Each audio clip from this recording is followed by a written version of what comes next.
we're bad at predicting which subself is going to show up in the future. Yeah. And they blur together, don't they? There's not fine lines between survival and mating and affiliative and status and child rearing. And what am I missing? Style, rhythm. Survival, disease avoidance, affiliative, status. Oh, no, keep going. I missed disease. Acquisition, mate retention, and child rearing. Okay. Yeah, I did mating 7. into 2. Yeah. So there's getting the mate and there's keeping the mate. You got to have a fishing rod, but you need a bucket too. Otherwise the fish is going to flop around and jump out of the boat.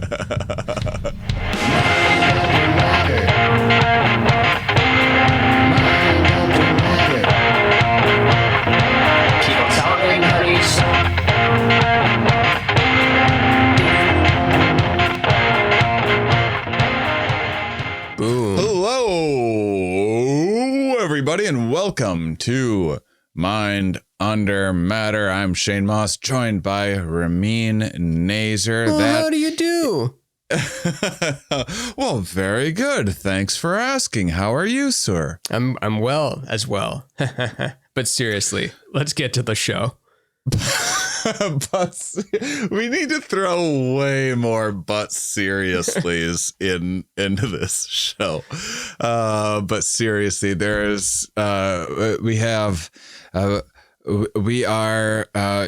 looking at and listening to what sound like 2 individual human beings blabbing about things, but today we're going to be exploring the multiple subselves, the evolved multitudes that we may contain, and making an argument for are we many different people all at once or different people at different times, and why is that? Why would have that evolved? And even more so in the digital. Yeah. Or maybe we're mainly going to be talking about the digital, but I think it's clear that we're at least fractioned off into who knows how many different versions of yourself. Maybe you're a version of yourself in front of your friends, a version of yourself in front of different friends, a version of yourself in front of parents. Your Twitter account is only trolling people. Your Pinterest account is only wedding cakes, and you don't even want to get married, but you're just all about wedding cakes in that realm. And then, and on and on and on. Exactly. It is, they really need to do more updates of this kind of thinking to our thinking about it in terms of our avatars. The book that made me start really thinking this way, because a lot of this stuff is like some basic 101 evolutionary psychology and biology stuff. However, for whatever reason, this book that was just kind of a little more on the nose, called The Rational Animal, by a past guest of mine on Here We Are, Doug Kendrick, and Steven something. I'm forgetting the co-author's name, who I haven't had on the show. Take that, co-author. Doug Kendrick hasn't been on my show, so I don't have to call. So I don't have to care. Okay. And so it's a really good. It's a pretty easy read. A lot of mind blowing ideas, especially if you're new to evolutionary psychology and biology, which it's still a new field. It has, I think it overreaches sometimes. In what it's way? Important anytime. It's like commenting on basketball or something. Or that would be fair. Well, it's just some of the stuff. There's a lot of controversy that it hasn't been replicating well enough. Psychology in general, that there's a replication crisis, which that's not even necessarily that things are failing to replicate always, so much as there is not that much incentive to replicate, because you're not making a name for yourself just replicating what someone else has already done. but the replication process of science is incredibly important for the integrity of science. And depending on the issue, when there's a global pandemic, yes, there's a bunch of replication happening.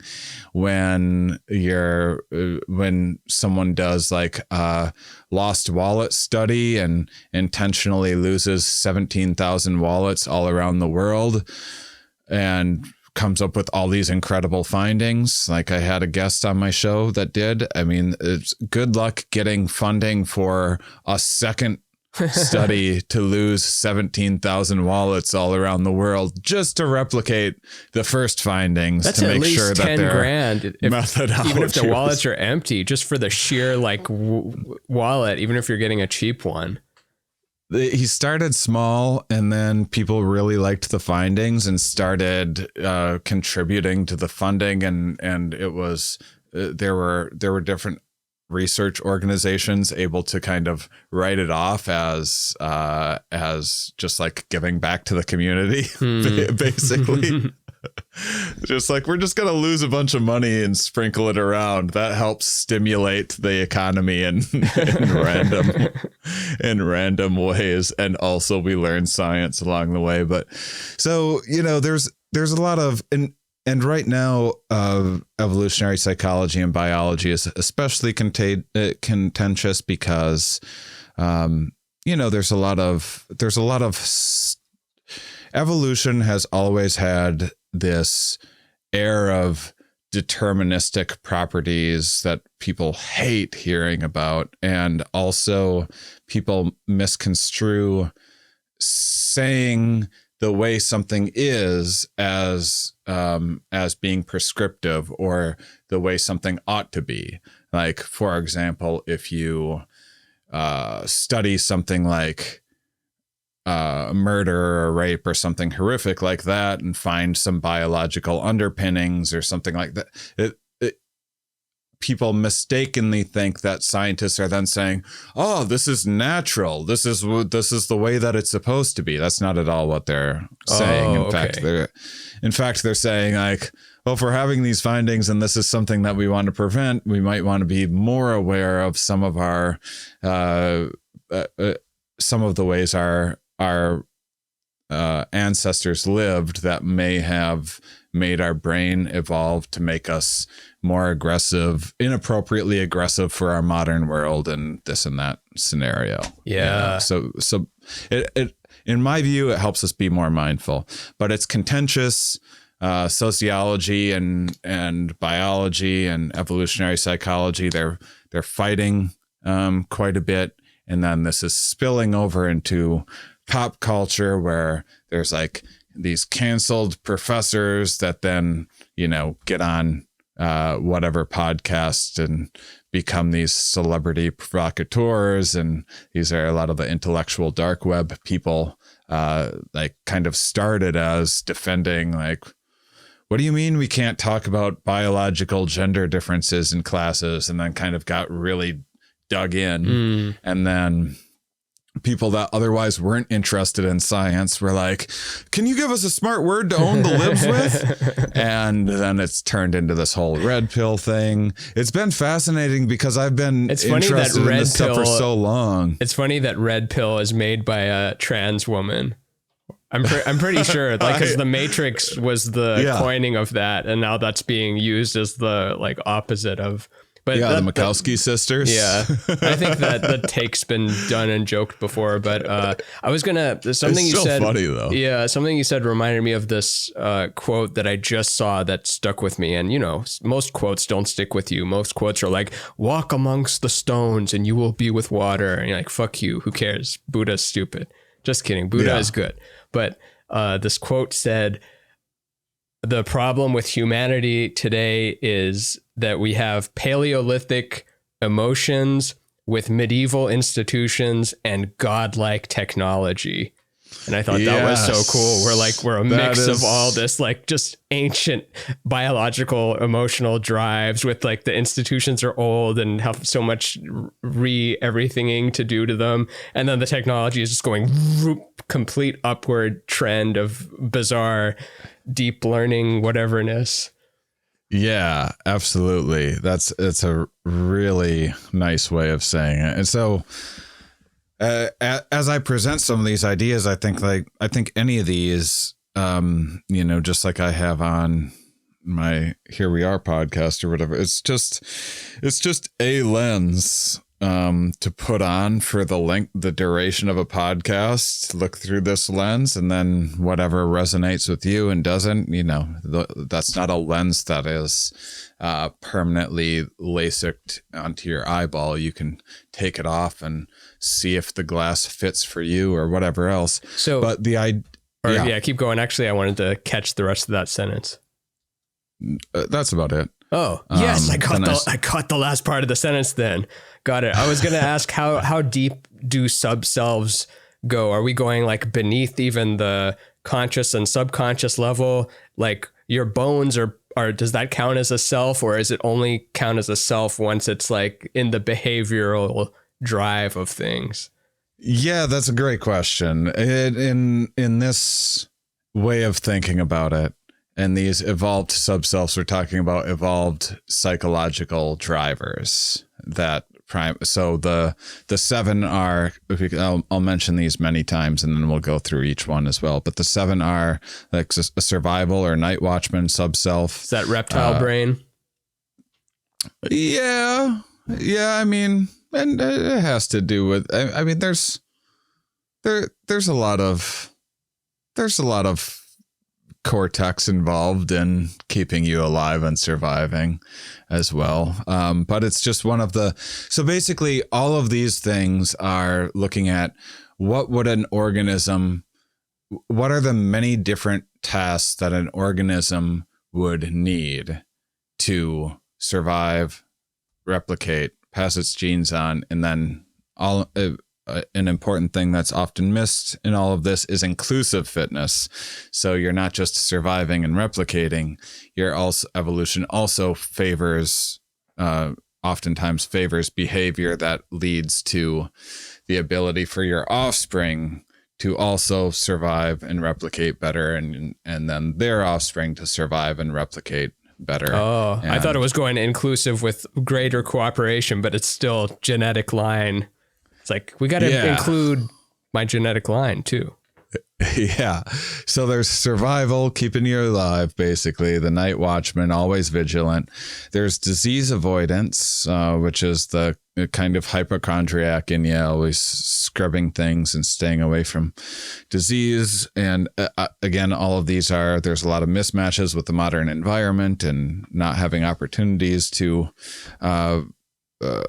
evolve for the conditions that we're in now, which will lead to like affiliative sub-self, which is your peers, making friends, making connections, which again, as you mentioned with video games and avatars, you have a friend in South Korea that you play a video game with every night or whatever. This is a very different affiliative world than what we evolved in. There's status. So where you fall in a hierarchy, this is kind of success seeking. Not that far. For me, it's going from the roof to the top, the penthouse. That's where I am status wise. High status male here. Very high status. Then there's mate acquisition, which is like going on the first dates, picking up mates, attracting mates. Mate retention. One thing to get a mate, another thing to retain one. And then kind of like, one thing to be good at interviewing for a job, another to be good at the job. Sometimes those people are the same.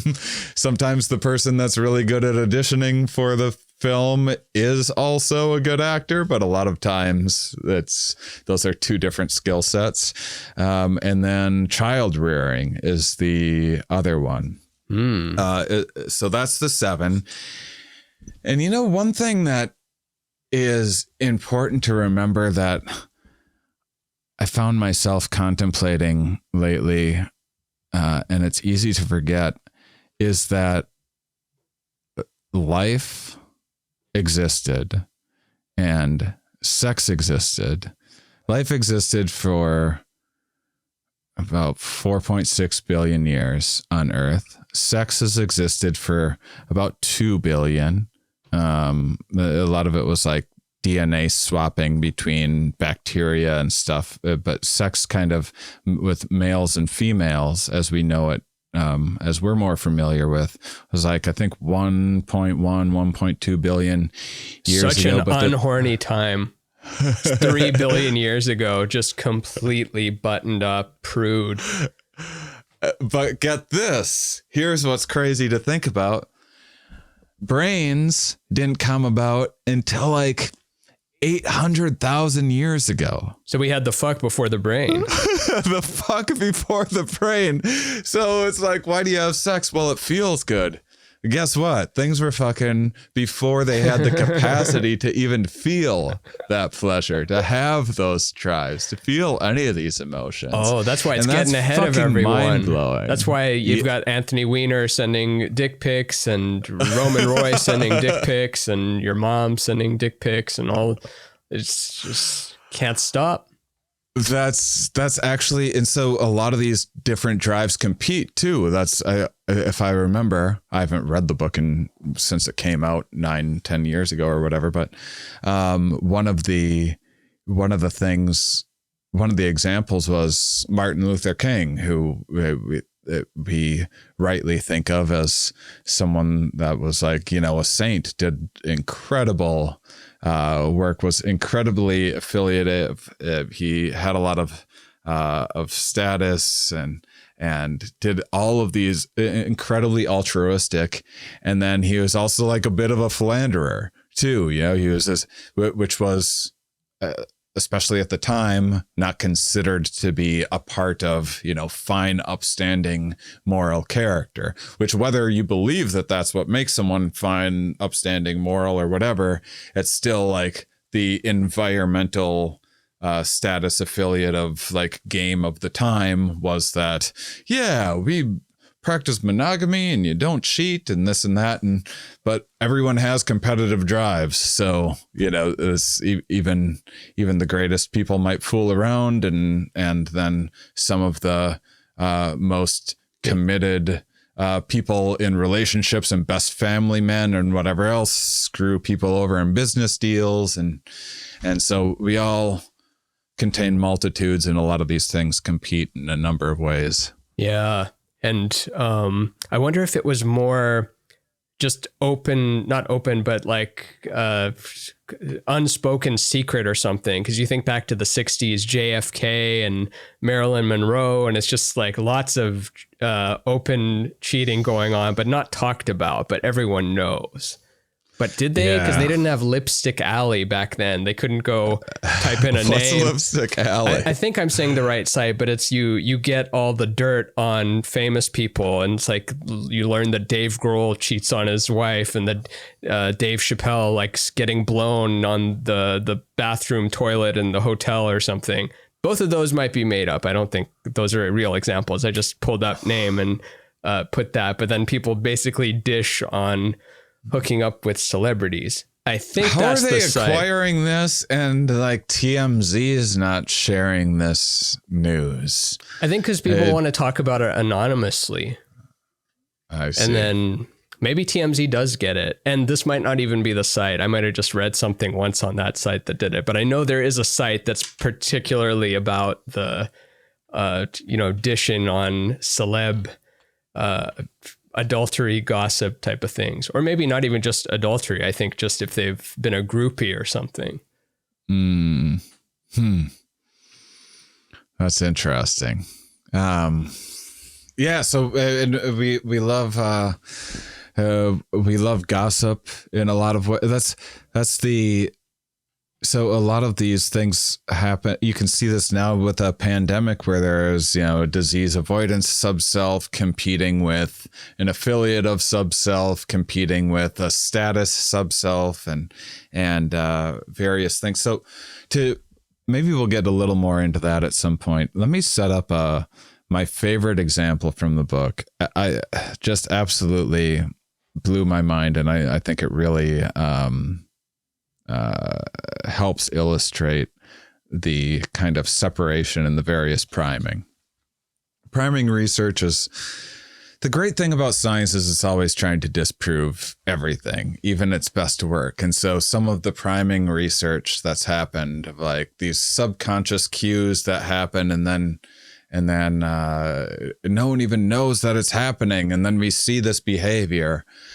Some of it's a little iffy. Like if you have a hot researcher watching males at a skate park, statistically those males will take more chances on like a half pipe and stuff and try to do bigger tricks, and they'll have bigger successes but also bigger failures. They'll just gamble a lot more with their personal safety because they're primed to impress a potential mate.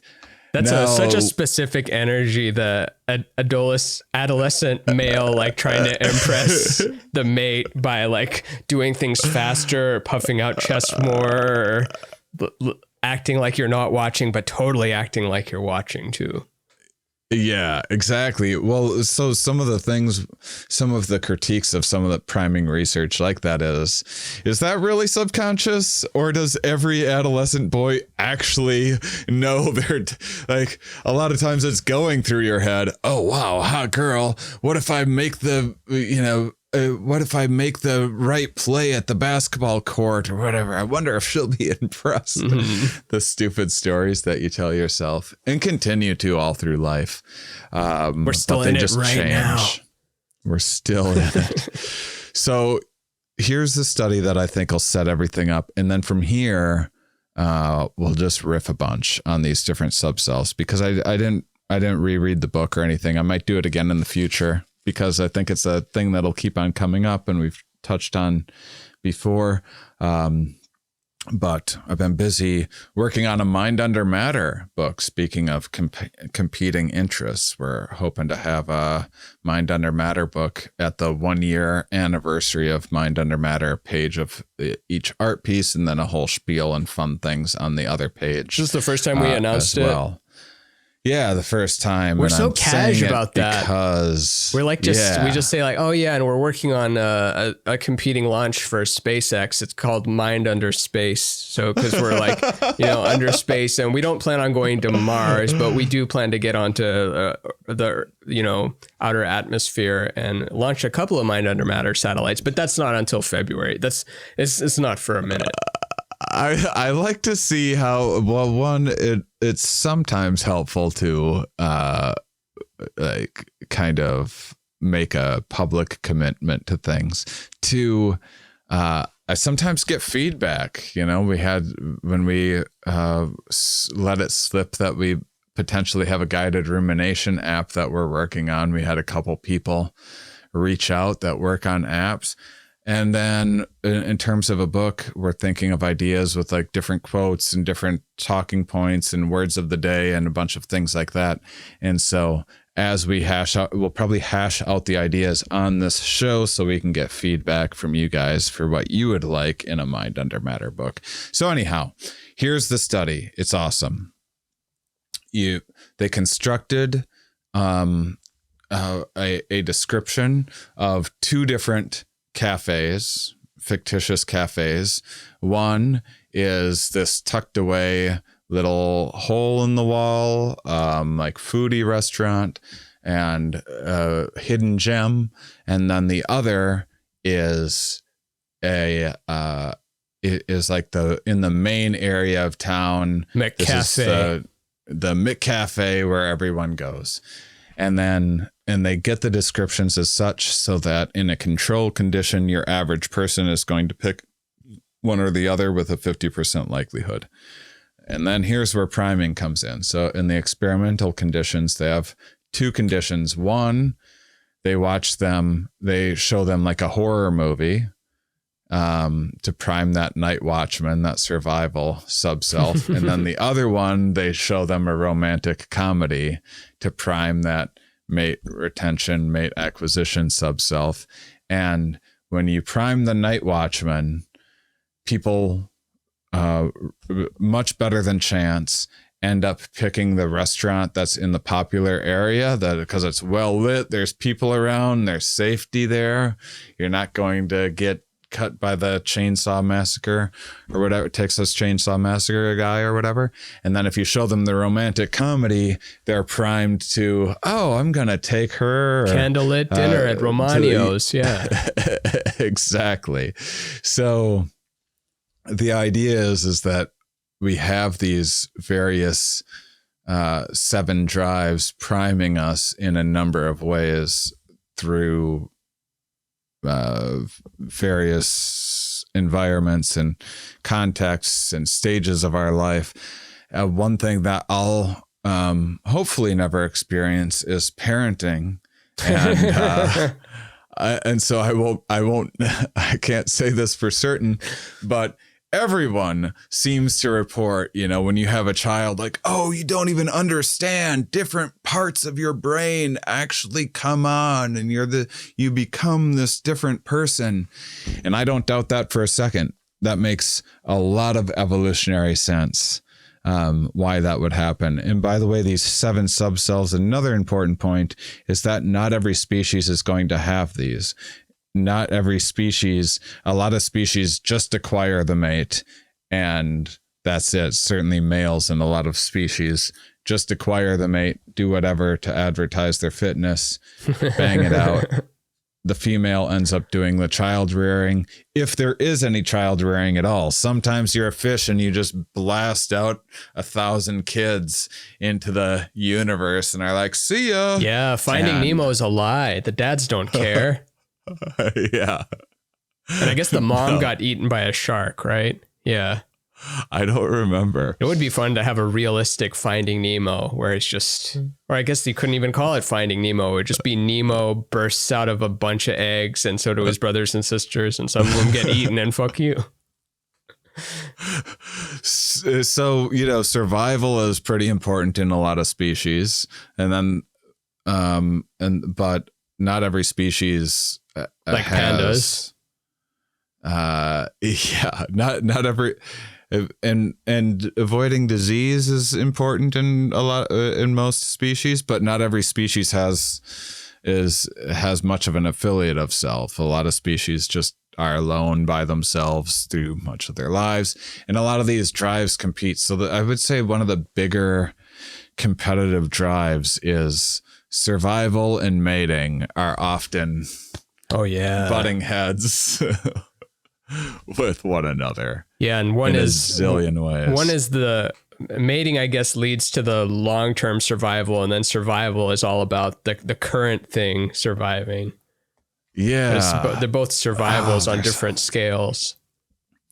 Yes. There's a word for that I'm trying to, but yeah, so there's a lot of work. Behavioral economics touches on a lot of this stuff quite a bit. There's a really good book by Dan Ariely called Predictably Irrational. Mm-hmm. And so a lot of this is, hold on.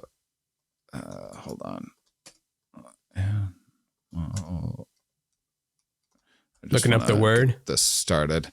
Yeah. A lot of this is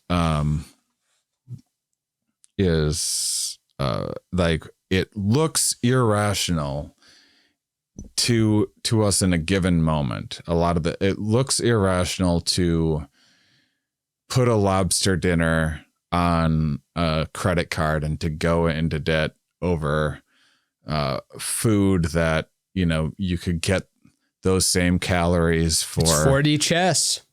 It's giving you mating points. Exactly. Everything that is more than one step ahead, I just love to call 4D chess. when really the person might just be playing checkers. Like it's just thinking a couple of moves ahead, but it's called 4D chess now. Yeah. 4D chess. And so a lot of these things and that look peculiar in the short term end up being really advantageous for our genes in the long term. And I think that's something that's missed in any talk of the human condition, is that you were built by your genes. You're also built by your environment and everything else, but neither your genes or your environment, maybe your culture, maybe your community cares about you, but your genes don't even know you exist. The same your genes way don't know you're here. The same way we don't know that the larger super cosmic alien that we're all a part of, we don't know that exists either. Exactly. And we're also like we just found out about genes recently. And so the idea is this like 100 years or even less? So yeah. 100? And I would say it's still, I mean, if you really press me on, if you gave me a genetics class right now, I'd be like, oof. Adenine, cytosine, guanine, tyrese. It's been a long time since I've taken a genetics class, and my memory of it was, my goodness, this stuff is complicated. And oh man, now I'm stuck on trying to find the magic word or the study. The magic word. The one, it doesn't the matter. one about long-term picking, mating, lobster dinner. That line of thought. Yeah. It doesn't matter. It's fine. Self-perversiosis. Self-sustaination. Selfishness. Meanness. Keep me alive. Whatever. Maybe it'll come to me.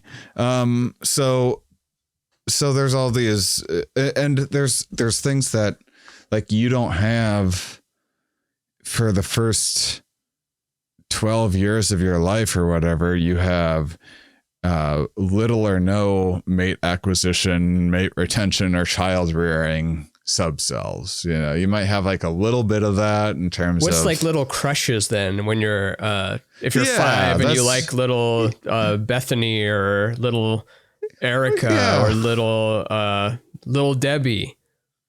I think it's like mock stuff happening. You know, we talked about the butterfly metamorphosis where it doesn't just turn into goop, but it doesn't take many brains to be a caterpillar, but when it's like 2 lines of code.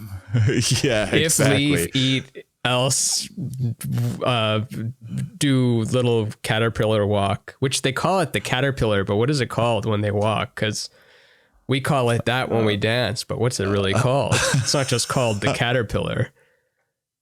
Now I've been watching too much old Seinfeld clips, which they don't hold up. I love the Sign so much, and I think he's the best, but it doesn't hold up. 80s.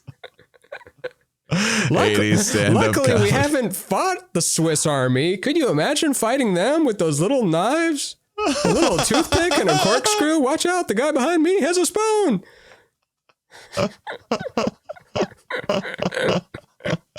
Jerry, I don't think they use the actual Swiss Army knives. I think they have guns. Oh my gosh, that's very funny. Yeah, I'm going to give up on looking for this just so I can I love that focus. You're still on it. I do that too. I'm just obsessed. All right, I'm putting that away. Would it ever be a thing with you and someone you were a significant other with, like if you lose something and like you're just fixated on finding it and they're like, don't worry about it. I'll get it. What's going on? Oh, that's the dryer. The dryer. I have never heard it buzz before because I've always caught it before the timer's done. And that was an abnormally long buzz. That was like 15 seconds. I've done that. It's been a while since I've been in a relationship now, but I certainly get hung up on things. Microwaves. My last relationship, there was great microwave battles. Are you a punch 3333? Are you a actually? No, she was no microwave. Microwaves are radioactive poison things, and I was saying nope, that is incorrect. And that's how I realized how impossible it is to change a person's mind, because she actually is one of the few people, my ex, she loved listening to me blab about science and respected me and thought I was smart and had made good points about things, and it didn't matter. The microwave was non-negotiable. Like 2 years of not wanting a microwave, so I'm like reheating my coffee in a saucepan and I'm dirtying a sauce, and now I'm in trouble because the saucepan's dirty. How come you and couldn't just get one? How come you couldn't just have one? Like, this is my Nintendo. You don't want to play Nintendo, but I'm playing microwave right now. The game is popcorn. I think it's radiation in the house or something like that. Bananas are radioactive too. There wasn't, I mean, it's funny because then I would have to, and then you get into a wormhole like, oh Christ, now I'm going to have to look up the physics of microwaves again to explain why in the way they work, they aren't radioactive and they're just creating friction, and that friction heats the outside of the food. It's not turning it into a toxic waste dump. Yes, you can, like, it will like make them lose the moisture, and the moisture will take some of the nutrients with the food, blah blah blah. But I'm just trying to reheat a fucking cup of coffee. I don't need some lecture on how I'm losing all the nutritional value of my meal because I reheated a meal for 40 seconds. So it's just not a thing. But you know, that was, I love a good dug in argument.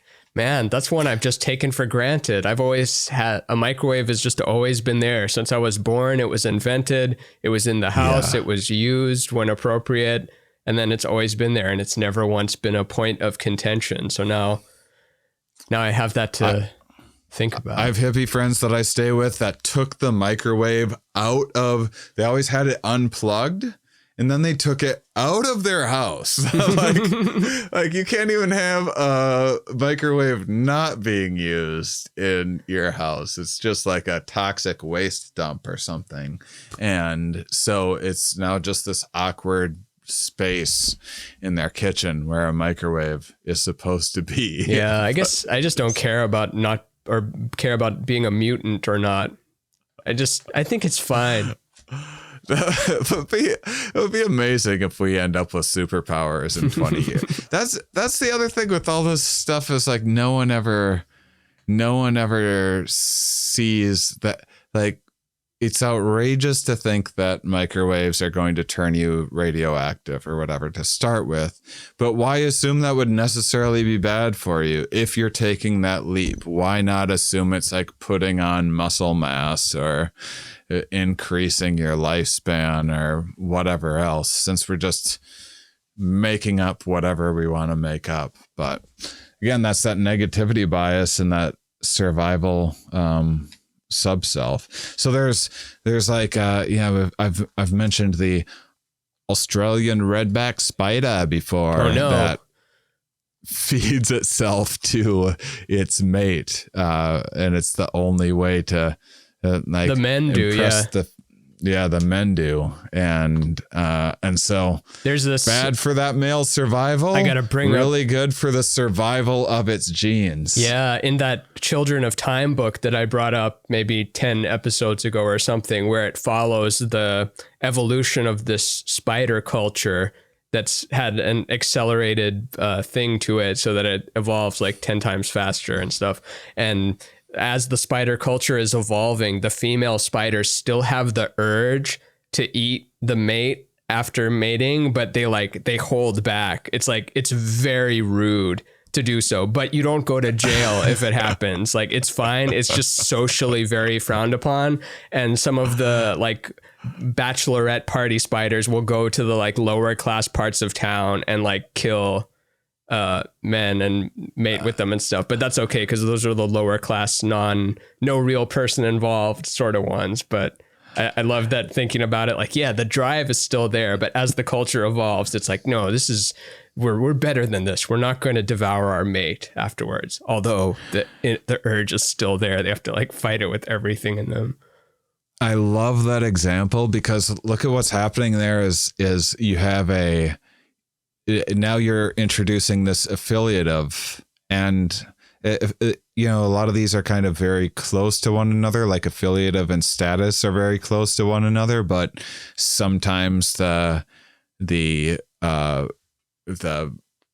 guy on the bottom, or the guy or woman or whatever on the bottom, has a zillion friends, and the person, the head honcho, everybody hates and has no friends in life, but gosh darn it, they're respected, and they're the king of that whatever pyramid. Yeah, they have enough money to make or whatever. You have enough money to make everyone pretend they're their friend. Exactly. And a lot of these change in, you know, you might be a really friendly affiliative person normally, and then you meet a bunch of strangers and you kind of shut down or are shy, but you're around a bunch of people that you've known forever, and you're a blabbermouth and you're hypersocial. Status, you might be the top dog at work, and then really, really bad at the, you know, the company bowling league or whatever. Work on that 7-10 split. Stop being bad at the company bowling league. Have you ever met a real shy person? Because every shy person is not shy. It's always just, well, I'm just shy around people I don't know that well. But once I'm with my friends and people I like really click with, then you should see me. I'm the goofiest like Looney Tune you'll ever see in your whole life. I'm nuts. But then it's like, oh, I thought you were really shy. But there is no such thing. There is no just actual timid person forever. Yeah. Oh, there is. I mean, I guess it's just how much you like strangers. Yeah. Really, that's what we consider shyness. If you like strangers, you're not shy. If you are timid around strangers, that's the people on the scale of introvert and extrovert. And MRIs, when they see strangers, the reward function of their brains light up the introverts, when they see strangers, the amygdala, the fear center of their brain. I must be that one. Although I don't sense fear with strangers, but I would be lying if I said if I look at a stranger and then the reward center lights up. Not even close. A new person. Jared, wow. This is a new opportunity to affiliate and make a new friend. I'm sorry, what was it? Alicia? Nice to meet you. I mean, I will say this is one of the advantages of not just being a part of the comedy community, but being, you know, getting some status or being respected in the comedy community, is it comes along with so many friends and so much whatever affiliative stuff and attention that you just have no inclination outside of that to go out and make a new buddy or whatever. Whereas a lot of people just are never, you know, they have a small group of friends that even their closest friends they don't relate to and connect, you know, they don't have as many choice around them. They're saddled with whatever coworkers they have or whatever else. So I do feel it, even though sometimes I'm like, what the fuck did I do with my life? Why did I let a 10-year-old's dream convince me into doing something that's going to make me broke for life? But it is nice to have a lot of choice and friends and affiliations and stuff. Yeah. And there was no other way. There was no other path. This was there was we had to end up right here at this moment. There was no way around it, as much as we like to convince ourselves that there is. So I wanted to take like maybe just a couple minutes and go through each of these and see how they kind of compete with one another. Let's start at the bottom. Timer on. So survival is like probably the most straightforward one that people get. So you can prime survival things in various ways. What is the now I'm trying to think of another word. There's auditory. Oh, come on. Now I'm going to try to look it up. Anyway, you hallucinate basically. So if you play, if a rock or if some object is coming toward your head, your brain gives you the perception that it is closer to hitting you than it actually is. Objects are closer than appear in mirror. Yeah. So there's all these biases that favor. So that's a bias that's inaccurate from the reality of how close that object actually is in the mirror. And it's meant to bias you toward survival, not necessarily reality, which is a point that I like to drive home over and over again. There's a misunderstanding that our brains are these smart things that are getting down to the bottom of the accurate reality of things, but so little of our lives are about getting down to the reality of what's going on. No one watches Ted Lasso to have a better understanding of the physics of soccer balls and that sort of, you watch it because it inspires you and you feel good and you laugh and you get inspired. And so you watch this fictitious program for all of those things that have so much more value, at least from if you survey people on what they value most, so much more value than understanding the nitty gritty parts of what is reality. Yeah, it's a survival machine. At very minimum, it's just a survival machine, and you could also argue it's an experience machine too. From the cosmic divine angle, it's an experience 3D reality machine, sensory input, incarnation, fun ride. And then from the purely deterministic evolutionary lens, it's just a survival machine, which is like, what is it? Newton's first law or something? The object in motion will continue in motion unless acted upon from an external force.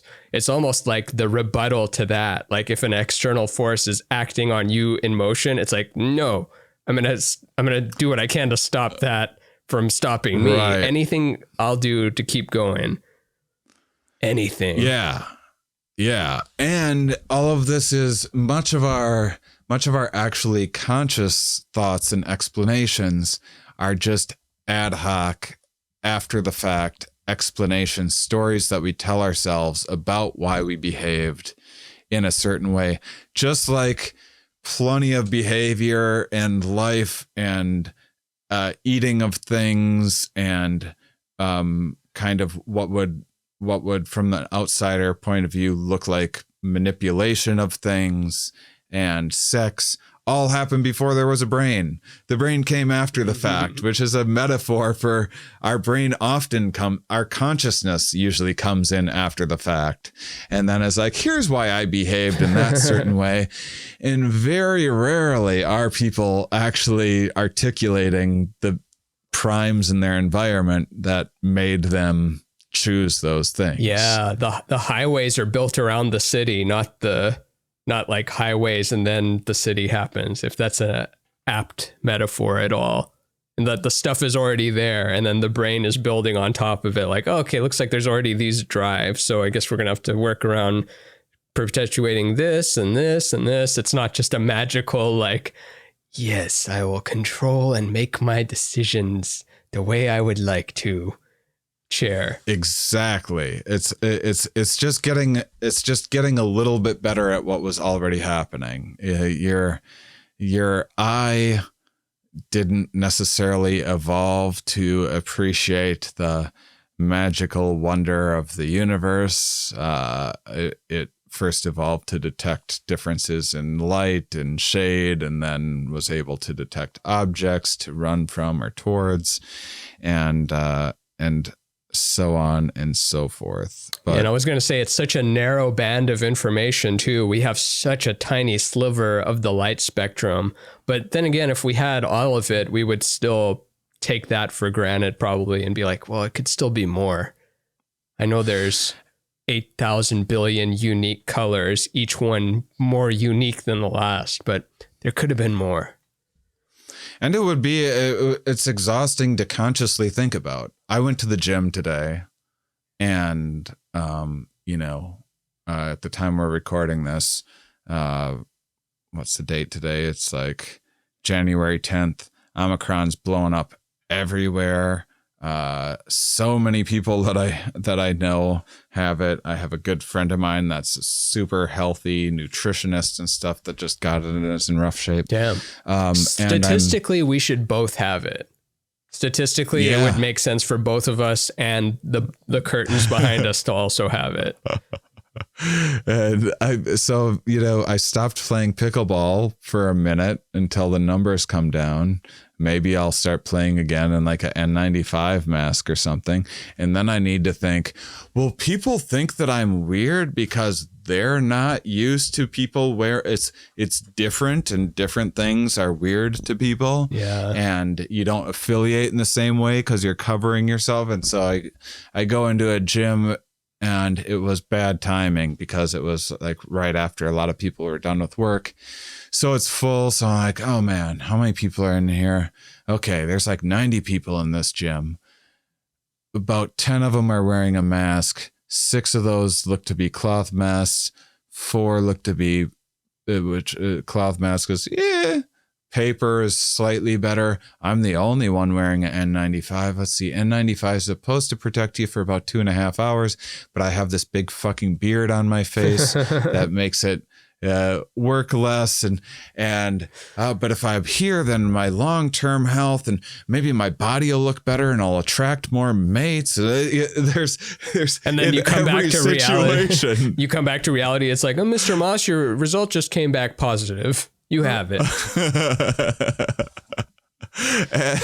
But there's all of these competing drives. And if you were really breaking things down, which I was today, I'm like thinking about like, what's the circulation like in here? And then I'm trying to visualize videos I've seen of infrared images of breath traveling around. And like, I wonder what how accurate my intuitions are about how these vents are working right now.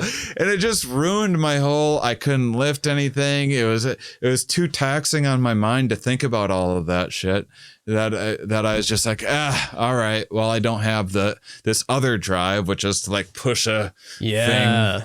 Leaving the rest of your body to retreat into your head is always, or not always, but it's often the trap. And at least with when I have any anxious or depressed states that I'm in, I found that like I'm no longer in my body. It's like all gone up into here and like doing the little Charlie Day calculations, that meme where he's hanging up all the stuff on the wall. Yeah. It's just like, when you're so in your head, it's like the strings. Yeah. Is there enough ventilation? How many people were here before I arrived at the building?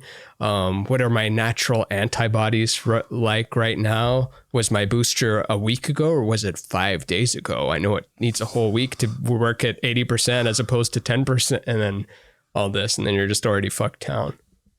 Yeah. And it's you have all of these social, it's funny because like COVID viruses are super easy to predict. Not necessarily what they're going to do to a given person, even though that there's will get better. You know, like you have this number of comorbidities, you're in this much trouble. This is your age, blah, blah, blah. This is how much it's going to negatively impact your life. But it's way more straightforward. You know, you can predict, okay, I'm not supposed to be within this distance or in this room for X period of time, or here's this thing that I can do. A vaccine will mitigate this percentage of infection and spread but human behavior, good fucking luck trying to eyeball someone and being like, eyeball a stranger at a gym, be like, were they at a bar last night? Or is this the only time that they come out? What's their attitude toward all this? Are they not wearing a mask because they don't give a fuck and they want to think that they're tougher than a thing? And so they intentionally are driven by other factors like mate acquisition and status and affiliative subselves to actually put yourself in harm's way just to advertise how tough you are? Or is this the one chance that they take in this month? Like it's impossible. It's impossible to know. And so it's such a more difficult situation in some ways than climate change, where all you need to do is stop like, making plastic bottles, and that's it.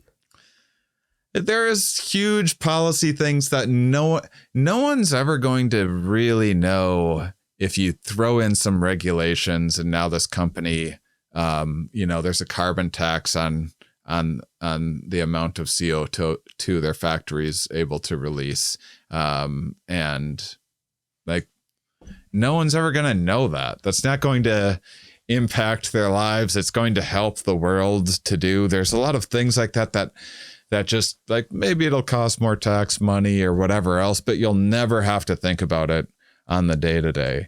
Whereas like a virus, it's like, oh, well, do you want to hang out with friends, or do you want to wear one of these uncomfortable masks? Do you want to do a zillion other, it impacts everybody. And so viruses are so sinister, not just in what they do, but don't they look sinister? I don't think we've touched on this yet, but there's the one with the little red spikes coming out of it. There's the one that looks like a little Sputnik that like has the drill that drills in and then starts like putting its code into you. They're such little evil spaceships.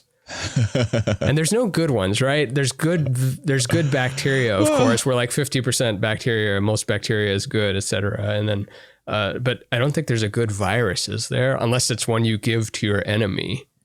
The old Russian saying.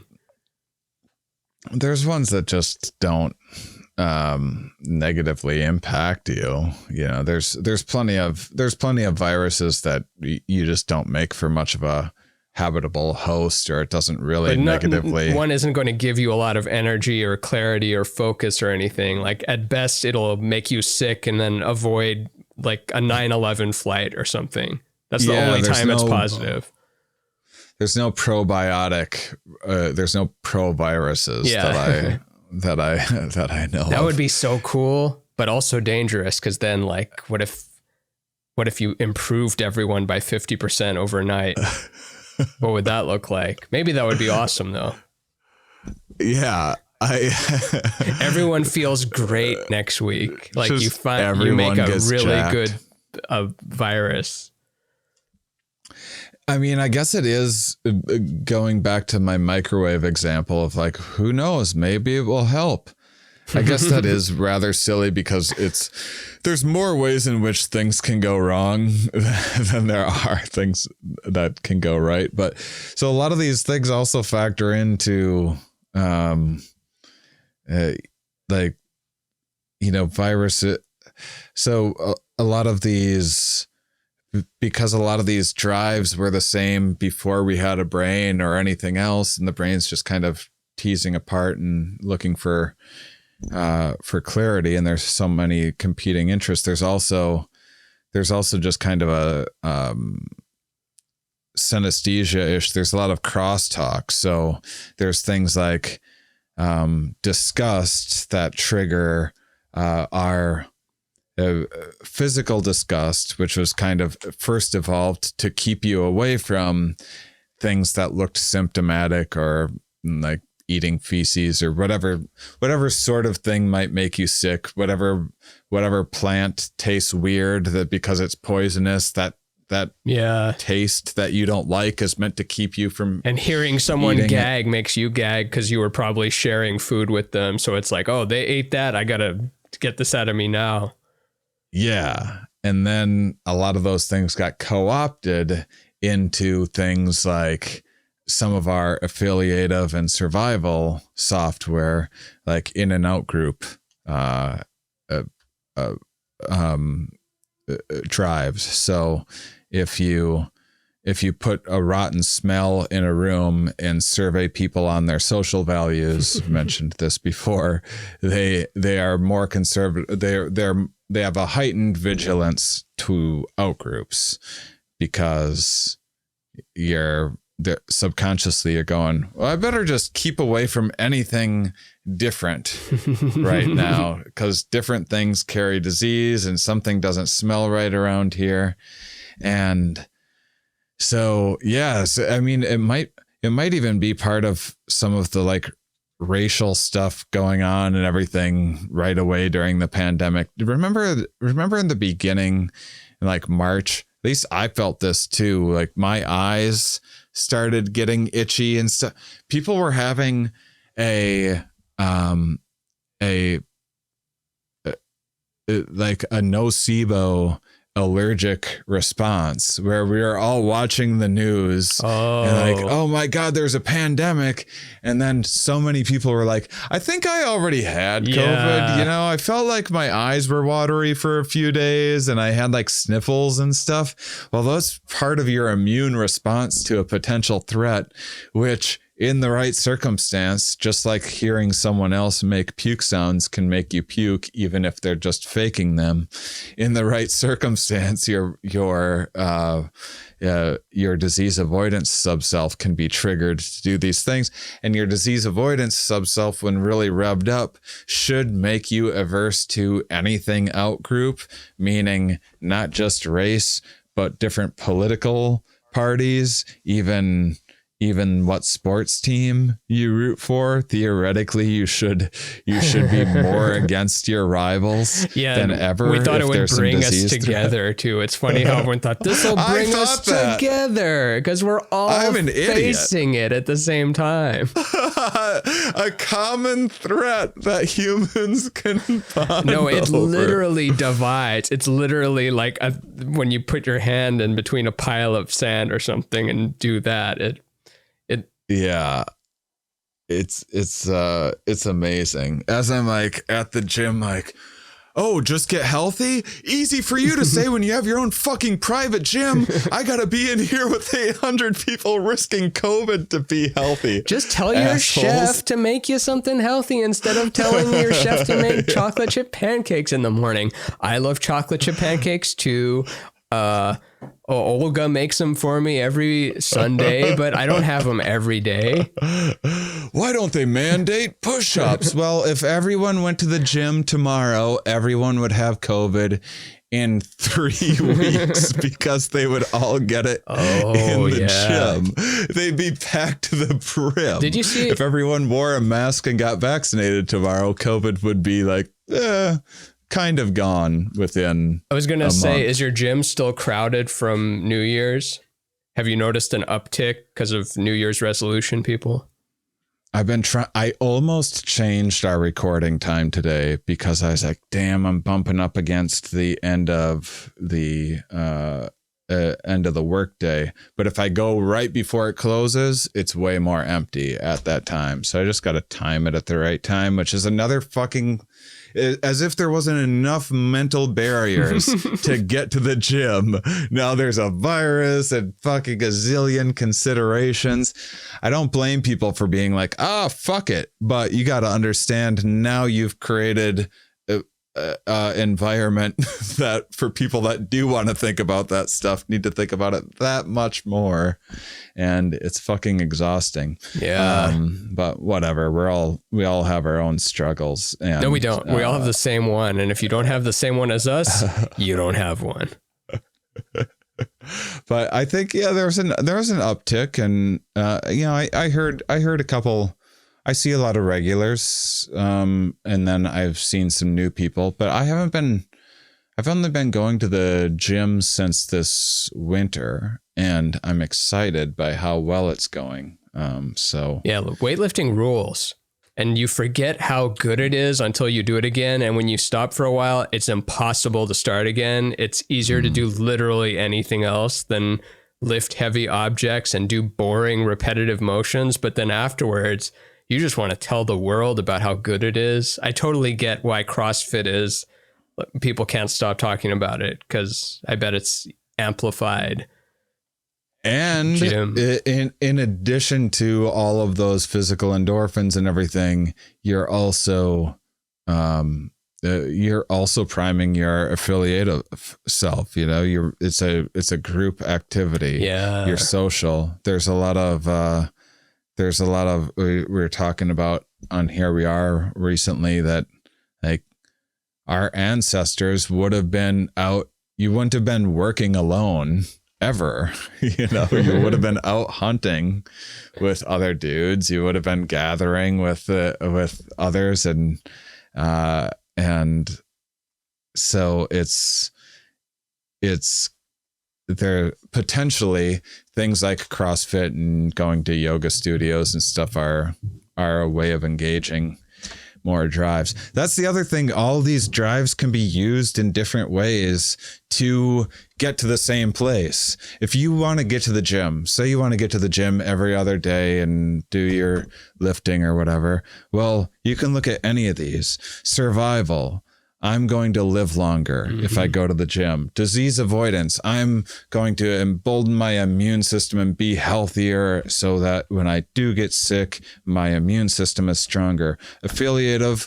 You can do CrossFit, things like that we mentioned. Status. If I have larger pecs, people will respect me more, that's a finding. People that have have larger how do they measure it? Is it just by bench press?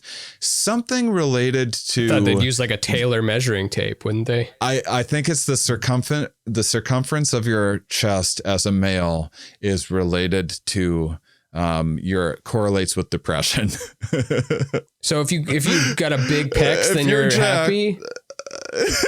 Yeah. Oh, interesting.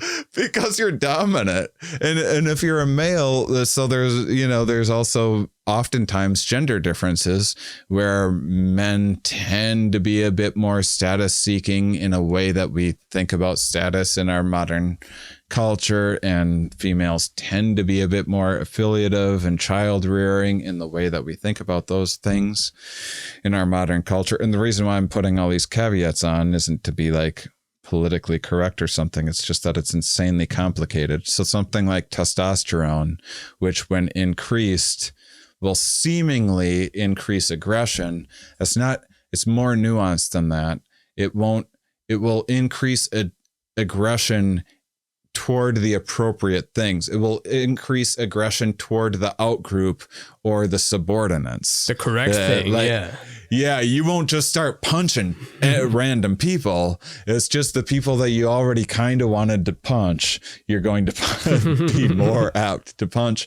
And additionally, if you change, it seems to be more about status seeking than anything else. So if you change the game and you turn the game into a game of altruism, and increase testosterone levels, you'll see people compete about being altruistic. Like, if you give a bunch of people testosterone before going to an auction for a charity, you're going to get more. I did this. Exactly.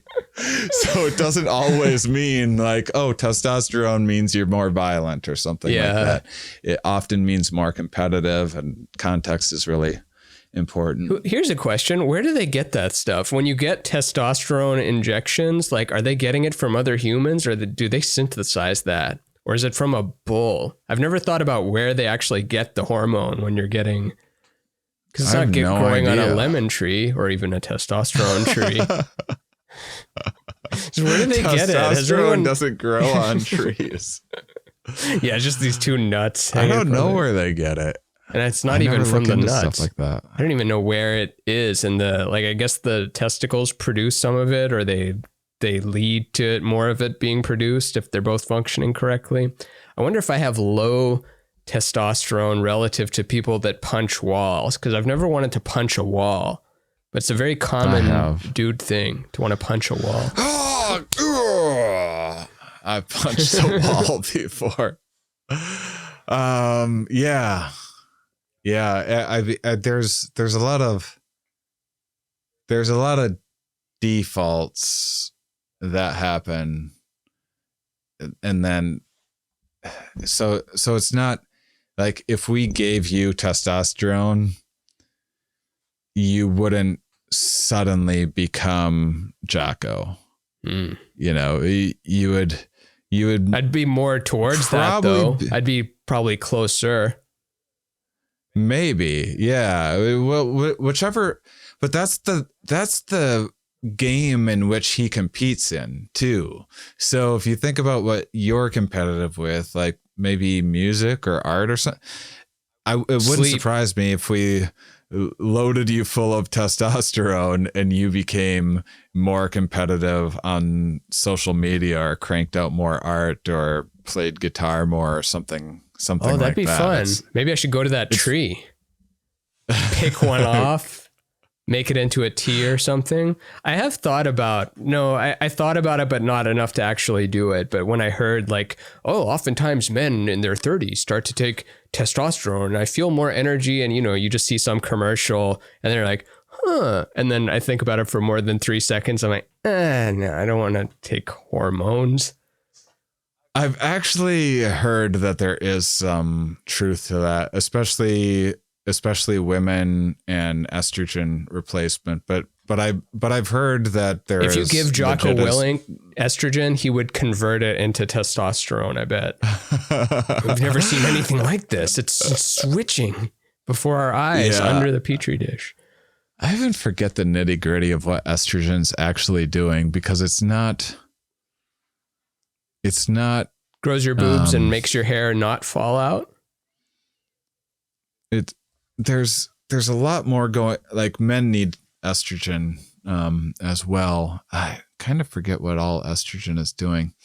I'll look into it in another day. Yeah, we're like a balance of both, but then if you're one sex, then you get more of testosterone than you would the other, and vice versa. Yeah, but they don't. And like oxytocin, same, like pop culture is like, oh, it makes you cuddle. And there's just a lot more going on with oxytocin. It's state dependent and everything else. We just want the homework to be just done. Just as complex as the, like it makes you cuddle. Oh, thank God I got that question done. Now I can move on.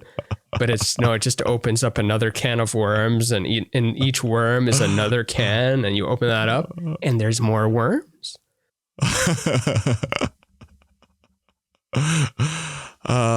So these are so again, like the example of the other ones. So going to the gym, we covered survival, disease avoidance, affiliative, and then status, getting the bigger chest, and maybe I'll have more status from that. There's mate acquisition potentially, and then probably even more so than mate retention. I wonder what the dad bod phenomenon is. I wonder if there's a little bit of like, well, that guy's not going anywhere. Yeah. That's a real sign of commitment. That guy is here to stay. He's not working on any side stuff. Yeah, maybe it's just too hard to pin down the perfect whatever Alexander Skarsgård type bod. Or maybe it's what is it, what's it, handicap principle? Like, I'm so fit and so confident, I don't even have to have a great Greek statuesque bod. I can redefine what attractive is by this. Or maybe it's just McDonald's marketing. I don't know. So just the handicap principle, the idea of being subconsciously driven to intentionally handicap yourself, intentionally put conspicuous obstacles in your path that you can overcome is a really tricky part of the human condition. So this idea of a peacock displaying, the classic example of the peacock displaying its tail feathers, it's an indicator that it's able to lug those big ass things around without being eaten by a predator. But also when they look down to the nitty gritty of some of these feathers, the individual differences are if a male peacock, if you take two identical twin male peacocks and put one in an area with a lot of diseases in a one there isn't a lot of what a cruel study for one of parasitic threats. Exactly. The one that has been bombarded, its immune system has been busy and been bombarded with various diseases and pathogens, is not going to have the resources and energy to make such a beautiful plumage. So it doesn't have time to work on the website. It's got to work 10 jobs. What scared me from the beginning about some of this situation, I had a tweet in like April of 2020 that was like, anytime that there is a situation where guys' biceps will not help, you can expect them to be flexing them the hardest they ever have. Always. That's just a rule of thumb in life. It's not just humans, it's every fucking species that there is. And that's terrifying because you will subconsciously be driven to put yourself in harm's way just so you can go, I got that disease and I kicked its ass. Like, oh no, why'd you do that? Would have kicked a lot more ass if you hadn't gotten and spread that. Yeah, for the rest it of has us, kind of become a little not virtue signal, but yeah, a little signaling is everything. Badge of honor thing. Oh, I wanted to throw in a little, I don't know if this is handicap principle, but a Yosh thing that happened recently.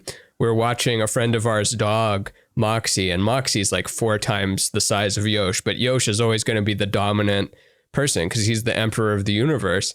And so Moxie has her bed and... Well, not just this universe, all but of them, the multiverse. But of course, just for clarity, of course. But I'm glad we clarified it. And so not only does he shows that he can eat her food anytime he wants, she has to eat at a set time.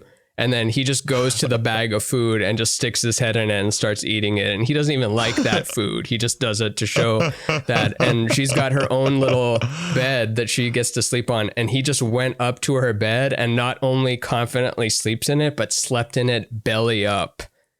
Like lies down, belly exposed. Like, I'm so dominant of you. I can expose my belly to you, even though you're 4 times my size, and sleep on your territory and eat your food because I'm the emperor of the universe. Oh man, that is some signaling shit. And every species does stuff like that. Yeah, that's if you think about being affiliative and you like we just finished our birthday cards that we're sending to Patreon. Happy birthday, people. Ramin sent it, so I'm going to get them to the printer and start sending out January's, and so that's all things that it costs and takes time and we do this constantly where we spend time into thoughtful gifts or thinking about our friends or calling and checking in and how are you and during listening to them yap about their problems for this amount of time. All right, I guess I'll let you go. All right, I'll let you get out of here. I'm not going to keep you on here anymore. But good luck with the autoimmune issue. And it's funny too because that's the weird thing with like human. Another thing that's uniquely human is we have this resource called knowledge that we don't hoard hardly ever. We can't wait to blab about it to people because the cost of blabbing is so little, and you can get status from, people being like, wow, these guys on this podcast sometimes know what they're talking about, and make us laugh and make us think about things. You can get affiliation, you can get resources from doing that. You'll pay to go to a therapist to tell them your fucking secrets. Yeah. Like secrets are a treasure. They're like a valuable resource that you theoretically, like a crow, if it finds some juicy meal or something like that, it's hiding and it's looking out for a thing, and some other bird sees where it's burying it. So it buries it there and then waits for the bird to go away. Then it digs it up and moves it and reburies it, knowing that bird thinks that it buried it there and does all these amazing things. And when we have a secret, we're like, oh my God, we can barely keep a lid on it. What's weirder, telling your secrets to a therapist or being one of the people that goes to therapy and doesn't talk about the real issues and like crafts a narrative so that you don't have to actually face your problems? Yeah, I don't know. I mean, I think that's Nick Thune I'm thinking of. He has a bit about it where he goes to the therapist and doesn't actually talk about his actual problems. And the therapist thinks that he's doing great and no one's getting anything out of it. When I was doing therapy, which I should do again, I always felt like I was like, man, I don't have anything to say. I mean, speaking of another position of privilege that our unusual life provides is I get to have free therapy sessions, like with you and, with scientists and stuff like that, essentially, and like vent about my problems. And I get attention for doing so. I get rewarded. It's not that I didn't like my uncle grabbing my ass, but I didn't like it either. And I hadn't really processed how it felt. And then they're like, oh, I just study lizards. So if you don't have any lizard questions, I'm afraid this interview is going to have to end prematurely. I did that more early on in the podcast. I'd sometimes be like, oh yeah, you're not a therapist. Psychologist doesn't mean therapist necessarily. Yeah, that's what sucks about how large knowledge is. Like, you're a doctor? Yes, but I'm an ear, nose, and throat doctor. This is a very specific stomach issue. Or you're like, you're a lawyer? No, I studied environmental law. I don't do divorce. I don't know anything about divorce law.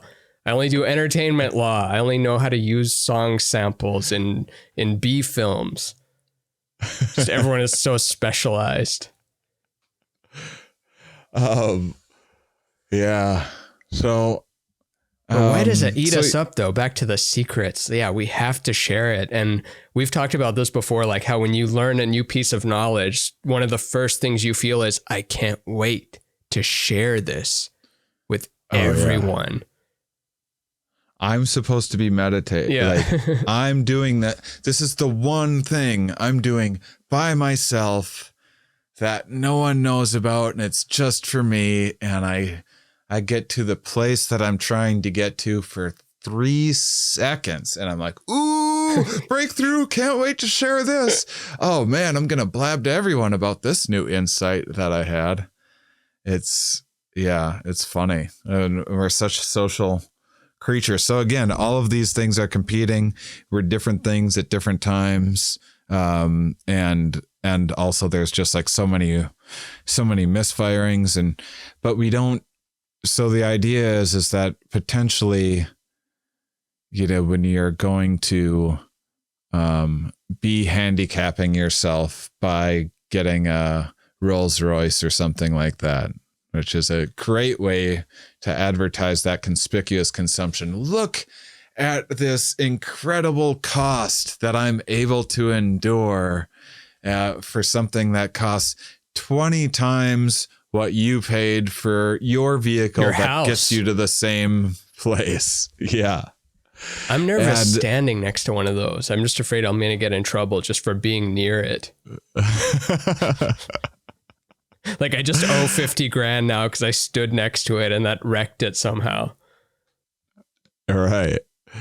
So for me, the takeaway of thinking about these things is thinking, which sub-self is driving me to make this behavior? Like when I'm eating, when I'm deciding, how fancy of a restaurant that I want to eat at, what's driving that decision? When I'm buying that new piece of technology, what is driving that decision? Because does that really actually meet what my normal goal is? And then we also don't know we're bad at predicting who's going to show up, which sub-self is going to show up in the future. Yeah. And they blur together, don't they? There's not fine lines between survival and mating and affiliative and status and child rearing. And what am I missing? Style? Rhythm? Survival, disease avoidance, affiliative, status. Yeah. Oh, no, keep going. I missed disease. Mate retention, and child rearing. Oh, okay. Yes, I did mating into 2. Yeah. So there's getting the mate and there's keeping the mate. You gotta have a fishing rod, but you need a bucket too. Otherwise the fish is going to flop around and jump out of the boat. What's your bucket? Ask yourself. You may have a great fishing rod, but do you have a bucket? And is there water in it? And do you plan on expanding that bucket and perhaps moving in with that fish and building a bigger and bigger aquarium? Maybe not too big. It's a lot of dusting to do, but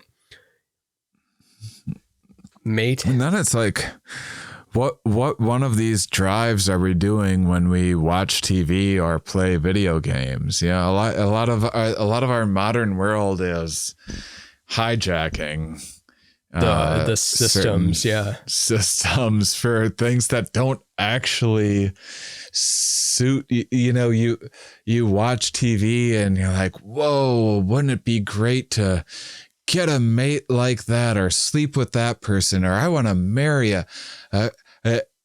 fuck, marry, kill these people. Mario, Luigi, you're Wario. Sorting that out. You're looking at like potential. I'm watching Station 11 right now. Like, okay, what's that? I got to see how I would survive this apocalypse. It's a pandemic apocalypse that leaves behind a tiny population of the earth and some of them are like into theater and stuff. So they're like a roaming band of theater people that go around entertaining. Like, it's like if Mad Max had a theatrical production that it went around. The new one kind of does. The new one has like a truck and just one guy with a bass on it. You remember the new one? And then one truck that's just the drums. It was very fashion. Yeah. It was like a fashion show in Mad Max. It was pretty cool. Yeah. But Yeah. how do you get to be the bass player of the apocalypse? Well, it's funny because that's not even. It seems so crazy, but wars were often fought with like you would bang drums and stuff like that and advertise in different. Oh, one of the funniest things. I don't mean to rip on him, but it's funny comedy. It really stuck with me when Brett Weinstein was doing Unity 2020. Was it Unity 2020? The Patriot, he didn't like that it was Donald Trump and Joe Biden as the two choices. No one really loved that, but he's like, well, my solution is we draft a candidate rather than someone running themselves. And he's got like, the Oprah, Joe Rogan, The Rock, like all these different names to pull out. But then in the video promoting it, it had that like old timey, like historical US flute with drum music in the background while he's describing it. And it's like supposed to inspire patriotism. I don't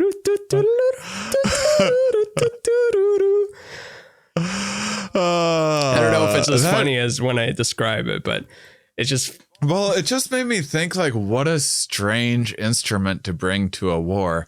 I get a flamethrower guitar or a drum coming at you and as intimidating, but a flute? I mean, it's like, unless it's like Jethro Tull or something like that. Like, whoa, what do they have going on over there?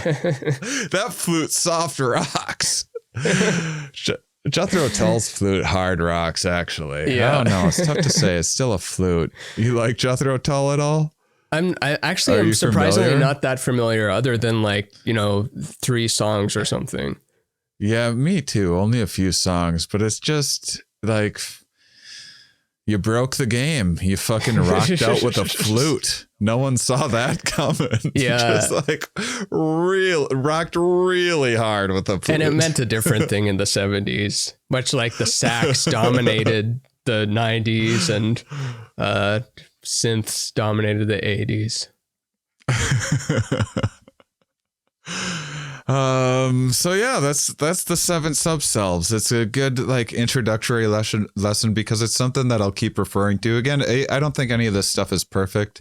I just like the take. I like putting on the lens once in a while. It's fun and to I have categorize. found that it makes me more mindful. Yeah. Yeah. Like it's sometimes you don't know if it's red or yellow or purple, and it's like somewhere in between a blue and a purple, but it's still fun to draw these lines around it. Or even with zodiac signs, like, a Libra and a Cancer and a Leo. And when you're really looking at it, it gets so blurry. And, do you see a lot of people share the meme of like, oh, this is totally me, Capricorn, but it just applies to everyone.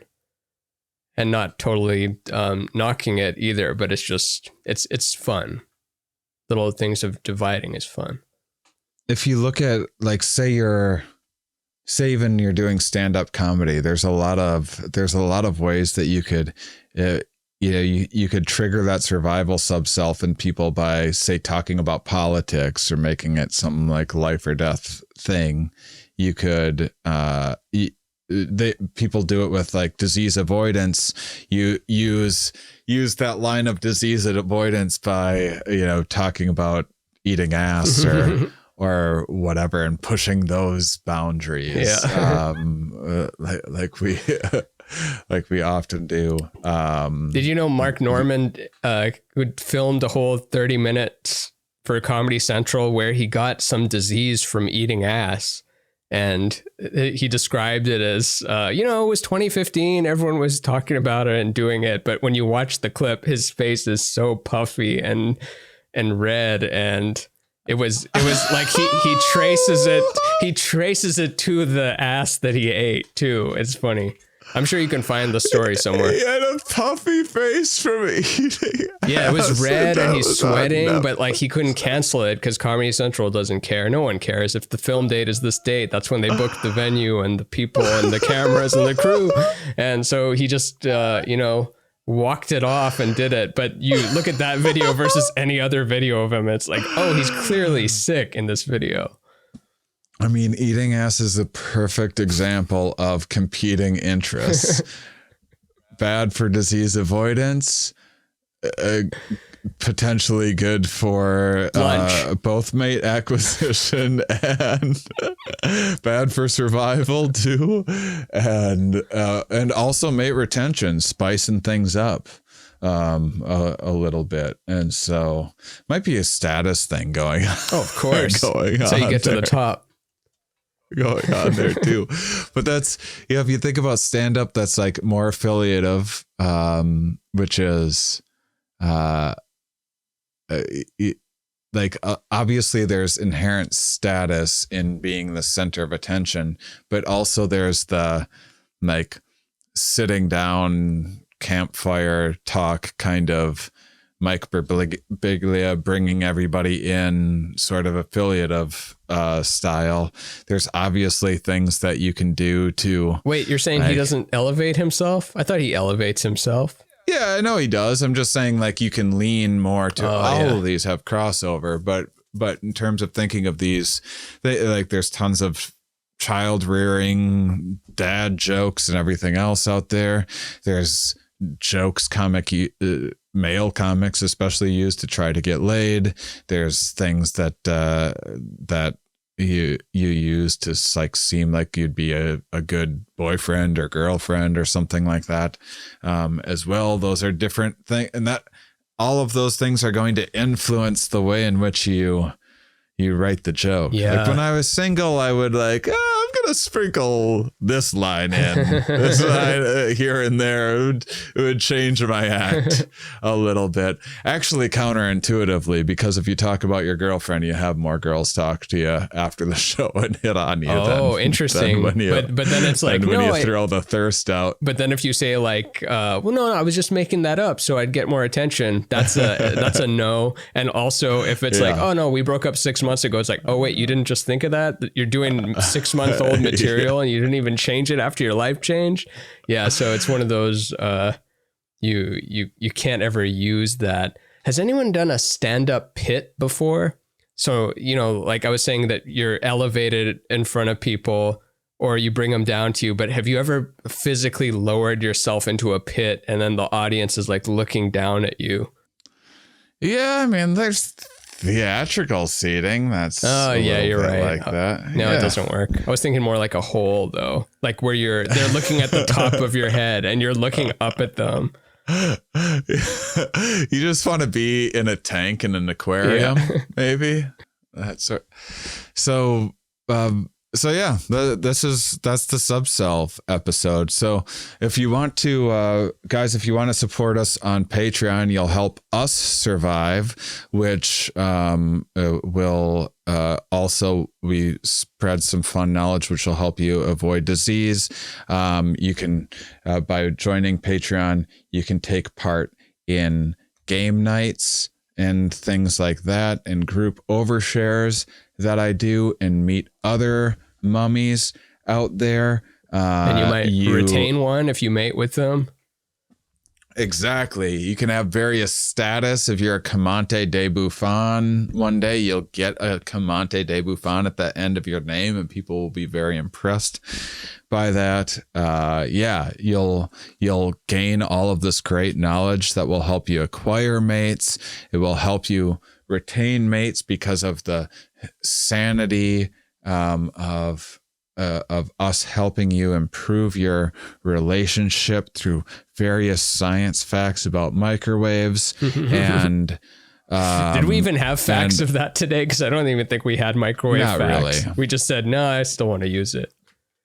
I don't care if it makes my balls explode. And then in terms of child rearing, we advocate for birth control. So we saved you that.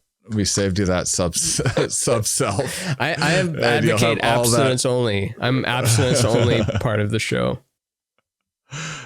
So yeah, that was that. Anything to add? Let's see. We did survival. I do want to say one, in terms of our survival, Spotify has rating systems, and that we want you to use and rate this show.